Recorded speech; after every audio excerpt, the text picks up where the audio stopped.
having authors come to events with us with their very first novels. So I'm so excited that you... I'm so thrilled to be here. Well, thank you. It's really a pleasure. Amy's gotten the most tremendous reviews. I don't know if any of you have read them, but I brought a little selection with me, so I would not screw up reading a couple of them here. In lovely inventive prose, Jacobs re-engineers the tropes of family drama to explore age-old conundrums of destiny versus self-determination, a remarkable debut. Kirkus reviews, which I thought took it up to sort of an astral plane, but didn't really talk about why it was this abbreviated quote. I mean, Why it was what? why the various elements that go into the book. This is kind of a summation on a grand scale, but the truth is, it's a lot of fun because there are clues. There's a possible murder. There's an investigation, there's a bookstore in trouble, there's all kinds of things that make There's it a fun. lot going on, and it's interesting to see what the different reactions are. I've got ink all over it. And Yes. Now, Booklist says, a riveting narrative that delivers all the page-turning suspense of a mystery novel, laced with insights into modern mathematics and quantum physics, and into the dynamics of family relationships. A brilliant first novel, radiant with the promise of even better to come.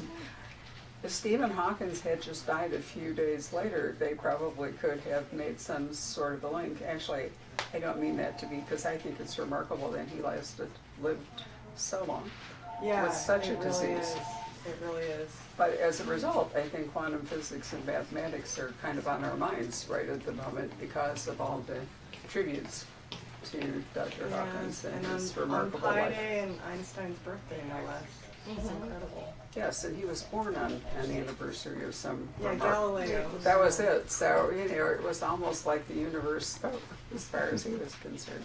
So I like the Chicago Review of Books, which said this captivating story about a struggling bookseller whose recently deceased grandfather, a famed mathematician, sends her on a quest for an elusive and a potentially dangerous mathematical formula, is cerebral, eccentric, and endearing.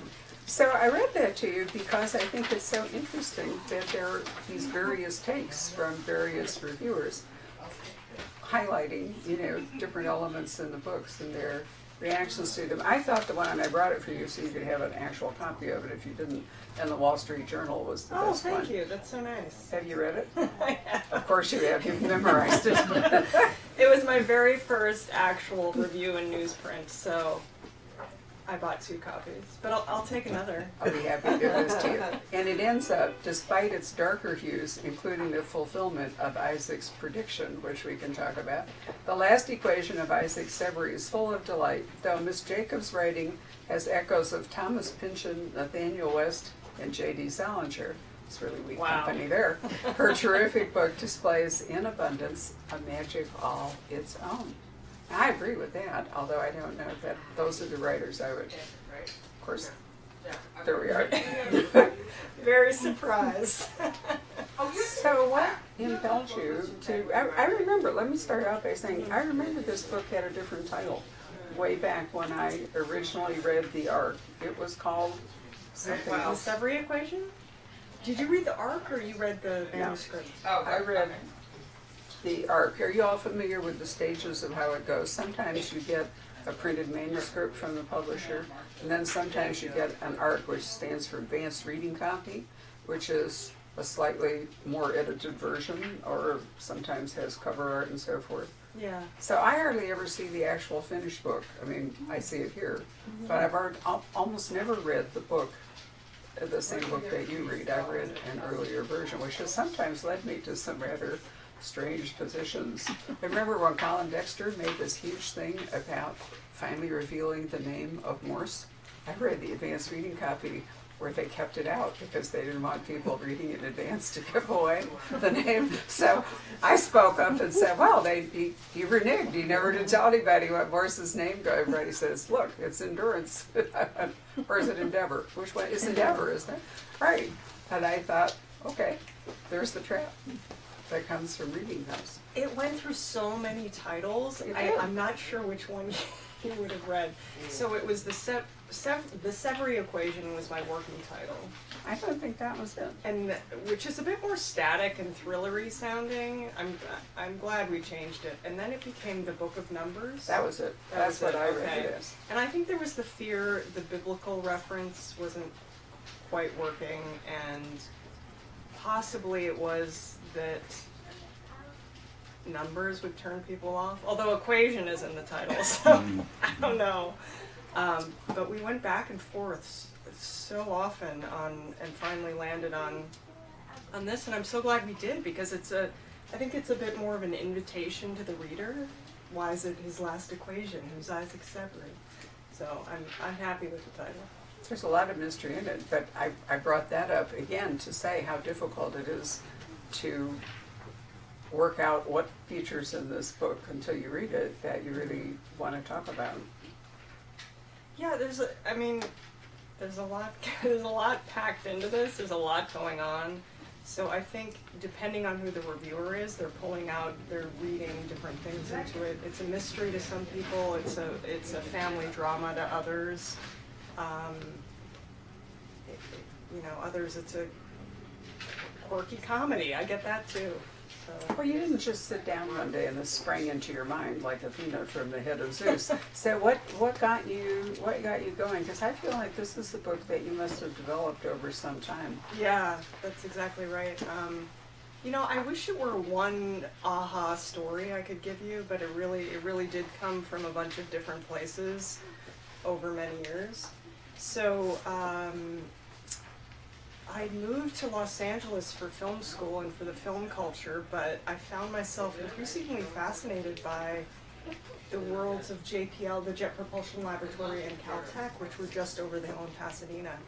And I liked the idea of this entire world of creativity and mental rigor that had nothing to do with the film industry.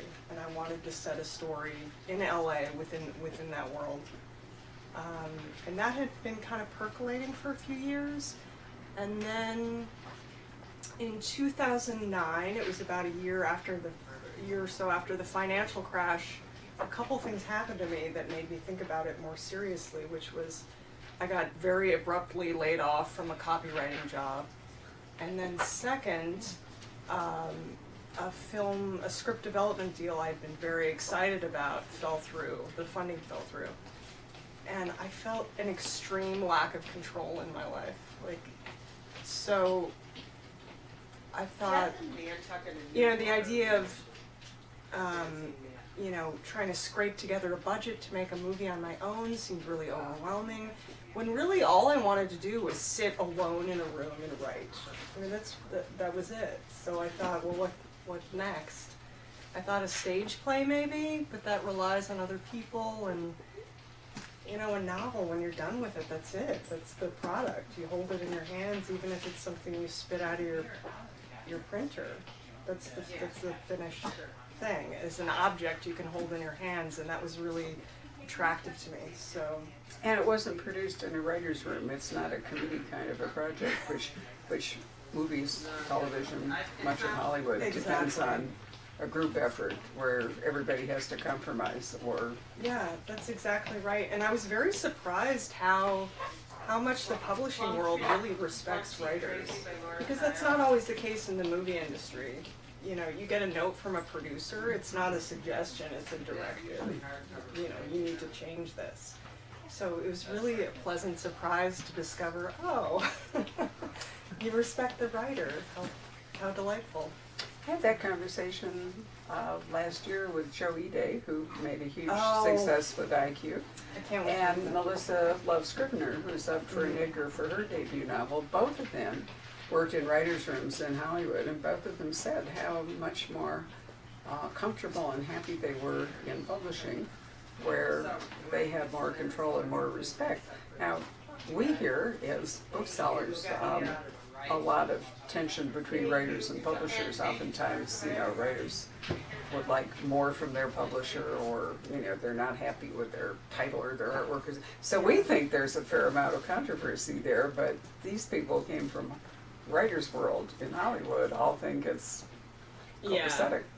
Yeah, it's it's a big difference, I've noticed. So why did you decide to have your heroine work in a bookstore, or actually own a bookstore? That's a great question. I think in some ways it was calculated, and in other ways it just felt right for that character. But if I was going to have a family of mathematicians, I really needed a non-mathematician to guide us through this world. I don't come from a mathematics background. I didn't get past pre-calculus and trigonometry in high school. So it required a lot of research for me to get a grip on this world, and I felt to invite the reader into this story, we need someone with a humanities background. We need someone who's a book lover. And It's a guide. It's not that different than Christopher Robin. I happened to watch what the movie is about Christopher Robin. It's just out. The real story. It's Goodbye. It's Goodbye, Christopher Robin. And, I realized his father could not get a handle on how to overcome his PTSD and write a book until his son said, write one for me. And then his son became a guide, to the whole world of food, which led to a lot of problems between the father and the son. But that's a different story. But I think if you are going into an unfamiliar universe, which to many of us quantum physics and mathematics certainly are, you do absolutely need a guide who's like you. It's actually the real secret of Watson and Holmes.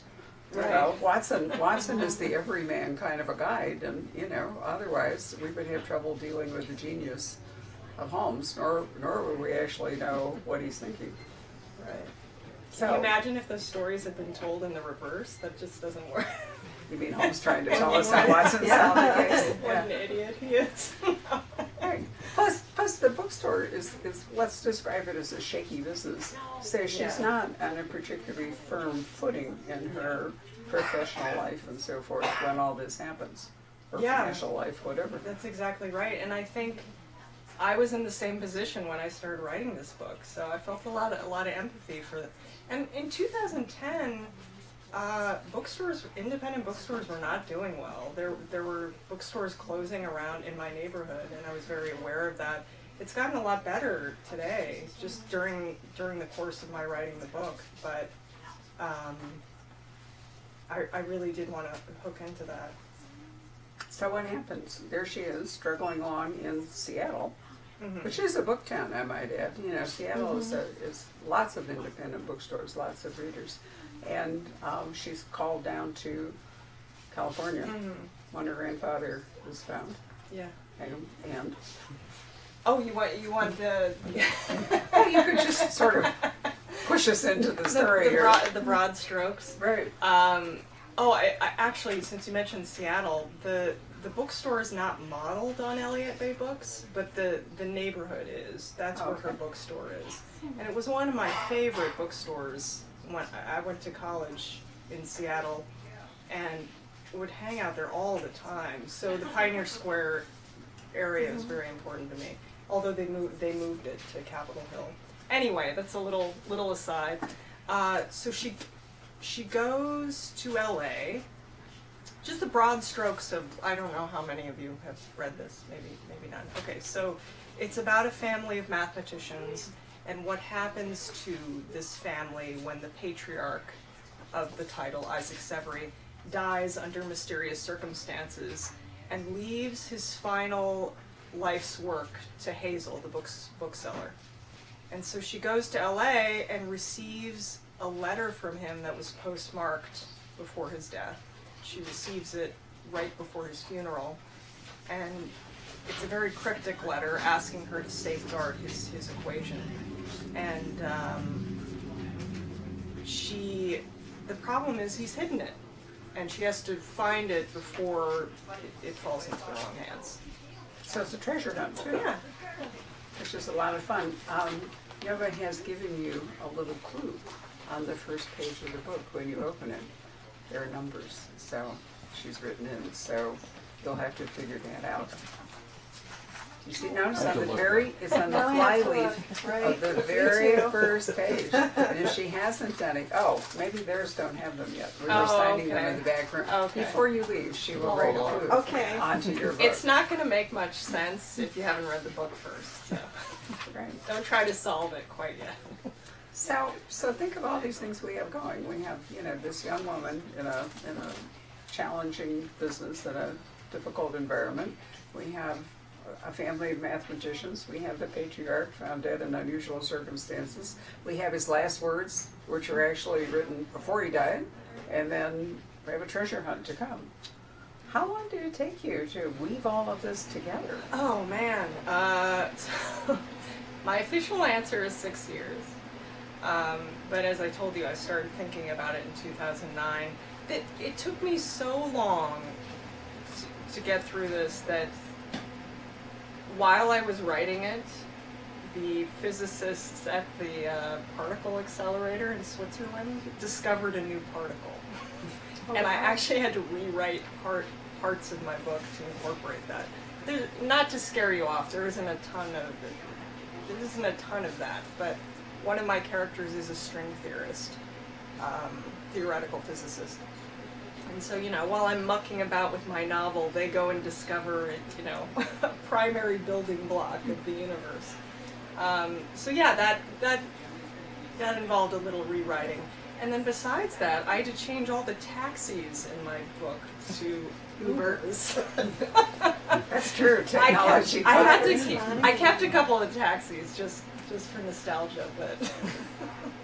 Did you have somebody look over your book that is a mathematician or somebody to see if everything was right, since you had to research it? I did. So my research process is I read a ton beforehand. That was the first thing I did before I wrote a word and we're very lucky. We live in a time of such great popular science writing. Brian Greene, Michio Kaku, Sean Carroll, Lisa Randall. So I read everything I could get my hands on, and then I arranged to meet with some string theorists and mathematicians who were very kind to meet with me, for lunch, just informal chats. And I ran some of my ideas by them, and I wrote the book. And then I had a string theorist and a mathematician in the discipline of my characters, this chaos theory and string theory, read over the entire manuscript just to catch any errors. So I was very lucky to get that help. But one of the wonderful things about the book is that you can understand it. You don't need to know any of this in order to follow. I mean, I'm a mathematical idiot. I'm the first to admit it. So this is not a book on first blush you would think, that I was going to absolutely love. It's really my favorite book for March. I read, and part of it was the ability to go into this world with her as a guide and not be confounded. Sorry, I interrupted your Oh, question. no, I was going to say, I was just wondering if they found errors or you were right on pretty much or what. They did, yeah. Little things. Scientists are very particular, certain, this is wrong, this would never happen. Yeah, that's good. And it was fun. I got that many times in my meetings with them. It's like they kind of shrug and say, "Well, that's implausible, but do what you want. It's your book." But that's not any different than asking a professional cop to look over your police procedure or a lawyer. And I did meet with a cop too for the LAPD portion. Right. I think it's always a good idea to have experts. I mean, sometimes, doctors write medical mysteries and lawyers write legal mysteries, but you don't have to be a professionally qualified person to take yourself into one of those worlds when you're writing fiction. Yeah, I mean, I didn't know if I'd be able to pull it off, but I got some help, and I got through it. Right, and you've never owned a bookstore, so even there, right? That is true. Right. Do you anticipate a continuation, or did you write this book as a whole book in itself, and then your next project would be something different? Well, considering the grieving process I went through when I finished this, of saying goodbye to the characters, I think this may be it. I mean, you never know. It felt so self-contained to me. I agree. I would think it would be. And you know, there's sometimes you finish a book like this and you really just want to imagine whatever their lives might have been afterward, but you don't necessarily. Yeah. I've never wanted to know what Scarlett did when she went back to Tara. You know, did he show up? You know, did she make more clothes out of the curtains? You know, did she free her slaves? I don't know. Someone wrote What'd a she do? sequel, though, right? Right. Yeah, but I wouldn't read it. I absolutely refuse to read the Kill a Mockingbird prequel, Oh, so to God. speak. Yeah. And, you know, Rebecca's That's a rough another one. book that when the house burned down, and the house was the whole point of the book. So I think there are lots of books that are the whole story, that are self-contained, and it's Yeah. better to imagine. But after this enormous creative process and imaginary, it would take a lot of energy to gear yourself up to do something again. So do you have some idea, something that you're working on? I do. I think I've realized my process is research first. I really find, you know, the best jewels that I found came out of the research. So I'm in the research phase now. I'm very, like many writers, I'm superstitious talking about it, just because I feel like it's not so much that I'm afraid of criticism, it's that I'm afraid by saying it out loud, I'll hear myself and just spiral into this self-doubt. So I'm afraid of the idea of somehow collapsing like a souffle. So I better be silent on the subject. I've also found over the decades I've been doing this that if something worked for you once as a writer, you're reluctant to try a different creative approach because you know you can do this one. And I used to wonder, for example, why would anyone ever dive off a high dive into like a teacup of water or whatever stupid things people do? And then would you ever do it again, having done that? And if you did it again, would you do it exactly the same way? And I find that writers, because we get that question all the time, you know, how do you write? It really doesn't matter whether it's, you know, with a pencil or a pen or on a computer, or if you sit in Starbucks or Hardee's or, you know, your garage or your lovely isolated office or whatever. What matters is that you believe that whatever you've set up that worked once, that it'll work again. Right. Yeah, I agree. I was so secretive about this book when I started writing it. You know, friends would ask what I'm working on, you know, stuff. And so I think I want, maybe that's just instinctual now, is to guard it for as long as possible. Did you want to read a little bit to us so we Yeah, get the flavor of the book? absolutely. Why don't I read the prologue? So that way I can hook you.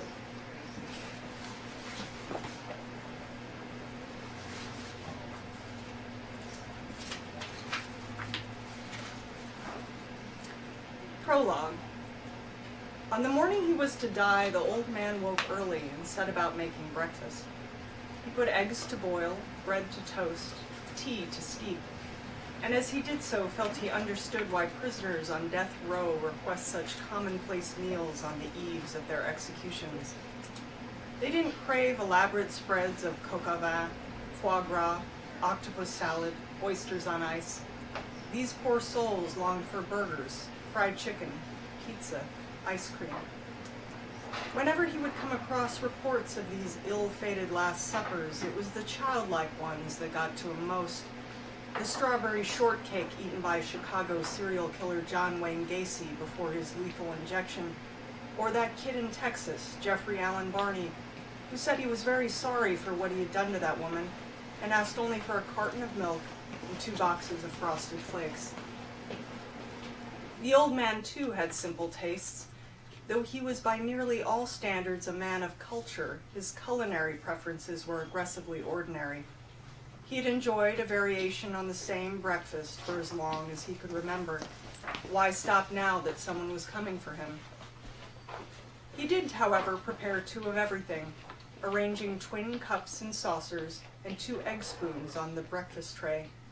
Animals escaping the flood, he thought, as he placed 2 brown, soft-boiled eggs side by side. He'd always been a generous host, and he would be one to the last. Besides, it was early, and his visitor would no doubt be hungry. And how about some music to make the proceedings more pleasant? He selected a well-loved classical CD and pressed play on the living room stereo. Sunrise was still an hour away when, with only ambient light from the kitchen to guide him, he carried the tray to his usual spot at the far end of the yard. A cafe table sat ready with 2 chairs beside a jacuzzi platform. He ranged the sets of plates, napkins, and cutlery, and took a seat on the side of the table facing the yard, his back to the fence. He poured Earl Grey from a pot into one of the teacups and glanced at his watch. The phosphorescent face read 5:35. He still had time to escape, to get in his old Cadillac and drive somewhere far from here. But he was done being afraid. He was ready to die. All he had to do now was wait. Drives you right into the book, doesn't it? Yeah. Tell us a little bit about the family. Won't spoil the plot, but who, in fact, are the SEVERY family? Who are the members of the SEVERY family? So Isaac SEVERY, as I mentioned, is the patriarch. He has 3 children, all of which were mathematically gifted. One of which is more successful than the other 2, as you'll find out. One is a string theorist, Philip SEVERY. He's a professor at Caltech, and he and his siblings feel this intense pressure to live up to, the intense pressure placed on them by Isaac. Their mother is actually not a mathematician. She's a bit of a contrast, but she doesn't figure prominently in the book. She's a translator of Spanish literature. But by the time we meet her, her mind is already gone. And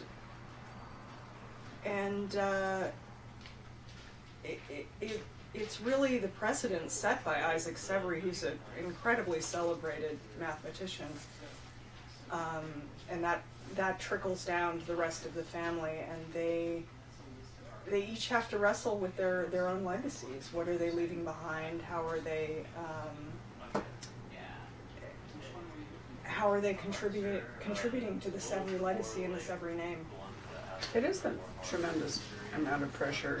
You read about families where, somebody's a famous artist or, a capitalist or whatever. I was thinking, there was a thing in the Wall Street Journal where I was reading your review about David Rockefeller, who's, I think, the grandson of J.D. Rockefeller, and this amazing house that he had in the state in the Poconos. And his daughter is selling it. She doesn't want to live in this legacy house, or perhaps it's not practical in a financial sense or so forth, and she hated to say goodbye to it. But it would be very difficult to be, the younger generations. There's, oftentimes the immediately younger generation has a hard time, and the grandchildren manage to find some kind of identity oftentimes in families like that, because the pressure of living up to the matriarch or patriarch is so intense. Or if you have a sibling that is remarkably successful and famous, how difficult it would be to be the others. Yeah, absolutely. I mean, this is billed as a book about a family of geniuses, but you look at it closer, and there are varying levels of skill, and many who could not be called geniuses at all. And it really does, intellectual legacy really does affect the how these family members interact with each other. I've often thought, because I find him to be a total genius, how difficult it would have been to live up to Mozart. If you'd wanted to be a musician. Some of Bach's children did go on. Christian Bach did very well, but there's not a Mozart child that carried on to be Mozart, for example. And it's the same. It's the same with Einstein. Yeah. I don't know what his heirs are up to. Even to be married to somebody like that, you know, that's why Hollywood marriages, I think, often fall apart. It's hard to have two, you know, enormous successes or, you know, celebrities come together. Yeah. So I think you explored it very well in this book, and that's part of the enormous appeal of it. It's interesting you bring up couples because in some of my research that it's actually coming out. I think there's a TV show right now, and there was a novel that came out a while ago about Mileva, about Einstein's wife. She was a physicist in her own right, and completely got, you know, kind of subsumed by his career. I think it's called The Other Einstein. Mm-hmm. Yes, yes, that's right. Right, but you know, real genius is so rare. It can't be taught. It's not even hereditary. You know, it's just every once in a while somebody comes along whose mind makes extraordinary connections. I remember my Stanford commencement address. Valerie Land was in my class, and her father, this is a long time, this was 1962, so it was a big deal. Her father is Edmund or Edward Land, I can't remember, I think it's Edmund. Anyway, he's the guy that invented the Polaroid camera. So the substance of the commencement address was that almost all amazing technical progress is taken by sideways leaps. That, you know, something happens and a discovery is made, and then people kind of follow along a path and maybe tweak it or do things with it. But the next great thing is somebody who takes a sideways leap off that beaten track and has some kind of insight or intuition or break or whatever you want to call it. And you can't teach that. You can't buy it. You can't really even inherit it. It just, some minds work that way. Yeah, and that was certainly the case with Einstein. His way of thinking was just, wait, what? Or if you read about Stephen Hawking, yeah, and some of the tributes that, you know, other physicists and so forth have written very recently about him. And they were very resistant to his ideas with, you know, the black hole radiation. They're like, that's not possible. Right. They call it Hawking's radiation, don't they? Yes. But it has changed the way, you know, that we think and view the world. You can go all the way back to Galileo versus Copernicus. You know, it was a really big deal back then to think that we were not a heliocentric universe, but I mean that we were not, an Earth-centric universe, but in fact a heliocentric universe. And, blasphemy. Yeah, exactly. So sometimes, in fact, those breakthroughs are so threatening to an established order that they can lead to terrible suppression and outright rebellion, execution, burning at the stake, all of that. So yeah, one of the early Greek mathematicians, Hypatia of Alexandria, she was the daughter of a great mathematician, and he raised her like a son because women were not allowed in this field, and of course she was called a witch and eventually killed by a Christian mob. So that's so sorry to bring you all down. Really. Well, I think your prologue really sets the book, and so you know, sorry to get off track. No. We always get off track. We have people who will tell you the whole point of coming to our events is the digressions. It's not the actual track at all. But I think that vision of Isaac, you know, carefully preparing his breakfast and moving down to the bottom of the garden, and you know, a last minute thought, I could still escape this, but no. And then you have to find out not only what it is he's escaping, but why he was willing to sit there when he could have gotten into his old car and driven away. So that is an enormously propelling force, I think, you know, that question. And there's no math in the prologue. I don't want to turn any people off who hate math. It's like, it really is about, the way I approach this is from a humanities angle. It really is about the characters of the mathematicians, their stories. It's not, you know, 337 pages of equations. It's about the characters and their interactions. Which is terrific. So, would you, in fact, like to take questions? Yeah, absolutely. Anybody else have some? I don't have a question. This is kind of an aside, but my friend Danny told me about this, and right here, and we were driving down here, and he mentioned that you're a Nickel Fellow. Yeah. And I'm a Nickel Fellow. Are you a Nickel Fellow? I'm a Nickel Fellow, yeah. We know Greg Beale, we know Joe. Oh, I'm sorry. Have I met you? Probably not. I haven't gone to the last few November reunions and stuff like that. Oh. But we probably know all the same people. Oh, that's crazy. Yes, I was 97. What year were you? 2004. 2004, yeah, I was 97. Yeah. A little bit What earlier. fellowship is it? The Nickel Fellowship, it's What is it? screenwriting, the Academy of Motion Picture Oh, Arts is and it? Sciences, yeah. What's your name? Karen O'Toole. I know your name. You Haven't do? we emailed? I feel like we've emailed. Maybe we have. Didn't you write a book? Yeah, I wrote a couple of books. Yeah, I think we had an email exchange early on. About something. something. Okay, yeah. Interesting. It's good to meet you. Yeah, it's nice to meet you too. You know, Greg Beale's retired now. I know, he Yeah. just left. I know.